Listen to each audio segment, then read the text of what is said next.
नमस्कार दोस्तों। अगर आपके घर में, आपके परिवार में या आपके दोस्तों में किसी को कैंसर का डायग्नोसिस हुआ है तो सबसे बड़ा और सबसे मुश्किल सवाल ये आता है कि किस अस्पताल में ट्रीटमेंट कराया जाए।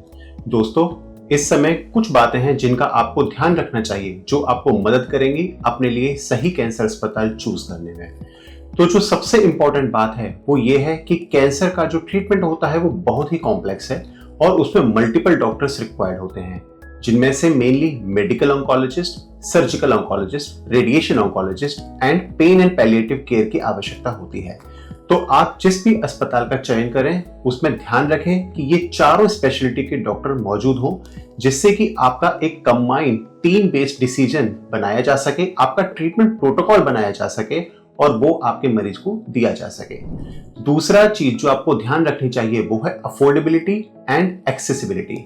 जैसा कि हम जानते हैं कि कैंसर ट्रीटमेंट यूजुअली बहुत ही एक्सपेंसिव होता है, इसलिए अपने बजट, अपने इंश्योरेंस और गवर्नमेंट स्कीम फंडिंग को ध्यान में रखते हुए ऐसे हॉस्पिटल का चयन करें जिससे आपका ट्रीटमेंट कंप्लीट हो पाएगा आपके बजट के अंदर ही। नेक्स्ट चीज है एक्सेसिबिलिटी। दोस्तों, कैंसर का ट्रीटमेंट बहुत ही साइड इफेक्ट वाला होता है, इसलिए ऐसा हो सकता है कि आपके मरीज को कभी कुछ साइड इफेक्ट्स हो, कुछ परेशानियां हो जब वो घर में है। ऐसे में एक इमरजेंसी कॉन्टैक्ट नंबर और पॉसिबली आपके ट्रीटिंग डॉक्टर का कॉन्टैक्ट नंबर आपको अवेलेबल होना चाहिए, जिससे कि कोई भी इमरजेंसी होती है तो आप उनको तुरंत कॉन्टैक्ट कर सके। नेक्स्ट इंपॉर्टेंट चीज है प्रॉक्सिमिटी फ्रॉम योर लोकेशन। जहां पे भी आप रहते हैं या मरीज जहां पे रहकर अपना ट्रीटमेंट कराने वाला है वहां से आपके अस्पताल नजदीक ही होना चाहिए, क्योंकि कैंसर ट्रीटमेंट में आपको मल्टीपल टाइम्स हॉस्पिटल विजिट करनी पड़ती हैं और ट्रीटमेंट की वजह से मरीज को काफी थकान भी होती है। इसलिए अगर अस्पताल आपके घर के पास ही होगा तो इन चीजों से आपको फायदा मिलेगा।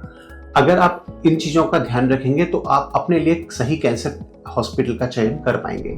नेक्स्ट इंपॉर्टेंट चीज है हॉस्पिटल एक एकेडमिक इंस्टीट्यूट होना चाहिए और उसमें रिसर्च फैसिलिटी होनी चाहिए, क्योंकि काफी बार टर्मिनल कैंसर के केसेस में कुछ ऐसी मेडिसिन की आवश्यकता पड़ती है जो कि भारत में अवेलेबल ही नहीं है, उनको इंपोर्ट कराना पड़ता है। काफी बार ये दवाइयां ट्रायल के माध्यम से फ्री में अवेलेबल होती हैं। तो अगर आपके मरीज को कोई ऐसी बीमारी है तो प्रेफर करें कि आपका कैंसर हॉस्पिटल एक एकेडमिक इंस्टीट्यूट हो जहां क्लिनिकल ट्रायल्स चलते हो, जिससे कि नई आने वाली थेरेपीज हैं उनका बेनिफिट भी पेशेंट को दिया जा सके।